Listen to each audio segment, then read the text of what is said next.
ఈరోజు ఈ నిరసన కార్యక్రమానికి ఇచ్చేసిన సోదరులారా, దేశవ్యాప్తంగా కార్మిక వర్గం ఎన్నో సమస్యలను ఎదుర్కొంటా ఉన్నది. దానికి తోడు ఏప్రిల్ 1 నుంచి కార్మిక చట్టాలన్నీ రద్దు చేసి 4 లేబర్ కోడ్లు తీసుకొచ్చి మిమ్మల్ని ఉద్ధరిస్తాం, బ్రహ్మాండమైన జీతాలు ఇస్తాం, మంచి పని పరిస్థితిని కల్పిస్తామని చెప్పిన ఈ ప్రభుత్వం ఢిల్లీ నుండే పోరాటం స్టార్ట్ అయింది. మీరు లేబర్ కోడ్లు అమలు చేస్తామని చెప్పిన 9 రోజుల తర్వాతే నోయిడా, గ్రేటర్ నోయిడా, గురుగాం లాంటి ప్రాంతాల్లో లక్షలాది మంది కార్మికులు రోడ్ల మీదకి వచ్చి వారి నిరసన తెలియజేస్తా ఉన్నారు. వందలాది మంది నాయకులు అరెస్టులు చేసి స్టేషన్లు నింపుతూ ఉన్నారు. అయినా ఉద్యమం ఆగలేదు. ఏం కోరుకుంటా ఉన్నారు వీరంతా? స్వాతంత్ర భారతదేశం కోసం బ్రిటిష్ వాళ్ళకి వ్యతిరేకంగా కొట్లాడి స్వాతంత్రం సంపాదించుకున్నది రోజుకి 10 గంటలు, 12 గంటలు, 13 గంటలు పనిచేయడం కోసమా?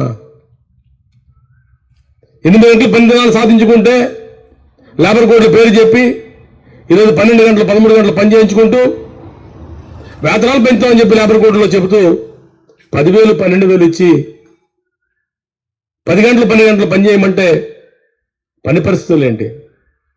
ఓ పక్క యుద్ధం పేరుతో గ్యాస్ దగ్గర నుంచి నిత్యావసర వస్తువులన్నీ కూడా పెరిగిపోయి వాడు 12 గంటలు పని చేస్తే వాడొక్కడు తింటానికి కూడా వాడు డబ్బులు సరిపోకపోతే వాడి కుటుంబాల జీవన పరిస్థితి ఏంటి?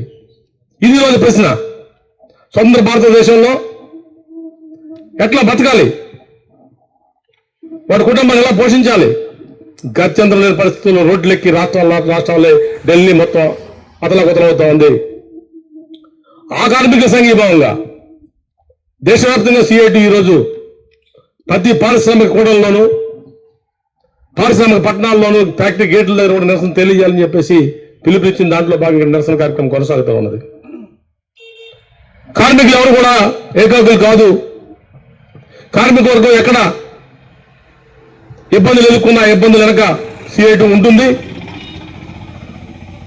రేపు నంద్యాల పట్టణంలో 3 రోజుల పాటు సిఐటి 17వ రాష్ట్రాలు జరగబోతా ఉన్నాయి. ఈ ఆంధ్ర రాష్ట్రంలో కార్మిక వర్గం ఎదుర్కొన్న సమస్యల్ని, చివరికి విశాఖపట్నం లాంటి ప్రభుత్వ రంగ పరిశ్రమలో కూడా జీతాలు లేని పరిస్థితి, 340 కోట్ల రూపాయలు పర్మనెంట్ ఉద్యోగులకి బకాయిలు పెట్టి ఆనందపడుతున్న ప్రభుత్వాలు ఒక పక్క, ఉత్పత్తి వస్తేనే జీతాలు ఇస్తే ఉత్పత్తి కాదు జీతాలు అని చెప్పేసి ఇంకో పక్క ఇబ్బందులు గురి చేస్తా ఉన్నారు. ఇవన్నిటి కోసం కూడా ఇది తాయత్ మంత్రం ఏమీ లేదు. పోరాడాల్సిందే. పోరాడదగిన సమస్యలు పరిష్కారం అవుతాయి. ఈరోజు అక్కడ ఉత్తరప్రదేశ్ ప్రభుత్వం కానీ, హర్యానా ప్రభుత్వం కానీ వీళ్ళంతా కూడా ఈరోజు పరిష్కారం చేస్తామని చెప్పి ముందుకు వస్తూ 1000 పెంచామని చెప్పి చెప్తా ఉన్నారు. కార్మికులు అంగీకరించడం లేదు. కాబట్టి ప్రభుత్వాలే కదిలిపోయే పరిస్థితి వస్తూ ఉంది. కార్మికులను తలుచుకుంటే మీ నిర్ణయాలు ఎక్కడ, మీ లేబర్ కోడ్లు ఎక్కడ అని చెప్పి అడుగుతా ఉన్నాం. విశాఖపట్నం స్టీల్ ప్లాంట్లో కూడా కార్మిక వర్గం మొత్తం సంఘటితమై మన సమస్య మీద మనం పోరాడకపోతే ఎవరో వచ్చి పరిష్కారం చేస్తారని చేయని చెప్పేసి చేయటం నమ్ముతా ఉంది. ఆ విధంగా ముందుకు పోతామని చెప్పి తెలియజేస్తూ మీ అందరికీ ధన్యవాదాలు. Thank you for all. కనీస వేతనం 20,000 రూపాయలు ఉండాలి, 26,000 రూపాయలు ఉండాలని ఎంతకాలంగా పోరాడుతున్నప్పటికీ 10,000, 12,000, 9,000 ఇచ్చే పరిస్థితి కనిపిస్తా ఉంది. అత్యధిక 10 గంటలు పని చేయించుకుని లేబర్ కోడ్లు వచ్చిన తర్వాత 10 గంటలు విపరీతంగా పెంచి కనీసం ఓటీ ఇచ్చే పరిస్థితి అన్నది లేదు. వీక్లీ ఆఫ్లు ఇవ్వడం లేదు. మహిళా కార్మికులకి అవసరమైనటువంటి సౌకర్యాలు కల్పించడం లేదు. లేబర్ కోడ్లు ఎప్పుడైతే అధికారుల పాత్ర నామమాత్రం చేశారో భద్రతని కనీసం పట్టించుకోకుండా గాలి వదిలేయడం వల్ల అనేక ప్రమాదాలు అన్నవి చోటు చేసుకుంటా ఉన్నాయి. పిఎఫ్ ఇవ్వడం లేదు. గ్రాడ్యుటీ చట్టం తీసుకొచ్చాం, సంవత్సరం రోజులుంటే గ్రాడ్యుటీ ఇచ్చేస్తా అని చెప్పి చెప్తా ఉంటాం. పక్కన అక్కడ వాళ్ళకి కనీసం ఈఎస్ఎస్ ఫెసిలిటీ కూడా కల్పించిన పరిస్థితి అన్నది లేదు. దీనికి వ్యతిరేకంగా అక్కడ కార్మిక వర్గం పెద్ద ఎత్తున పోరాడుతూ ఉంది. ఈ పోరాటాన్ని బలపరచాల్సి పోయి ఈ పోరాటాన్ని అణిచివేయడం కోసం అక్కడ ఉన్నటువంటి ఉత్తరప్రదేశ్ మరియు హర్యానా 2 రాష్ట్ర ప్రభుత్వాలు కూడా కార్మికుల మీద నిర్బంధాలు విధిస్తున్నాయి. కార్మికులు వేటాడి వెంటాడి ఎక్కడున్నారని వెతికి మరి అరెస్టు చేస్తున్నటువంటి పరిస్థితి చూస్తా ఉన్నాం.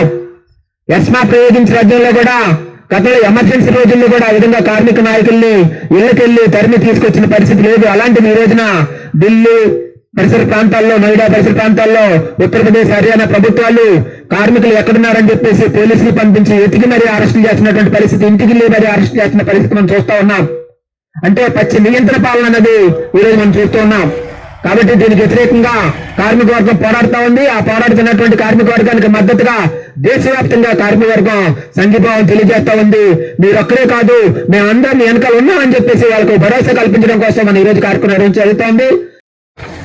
ఢిల్లీలో రైతు చట్టాలను రద్దు చేయాలని పెద్ద ఎత్తున రైతు జరిగిన ఉద్యమం చూశాము.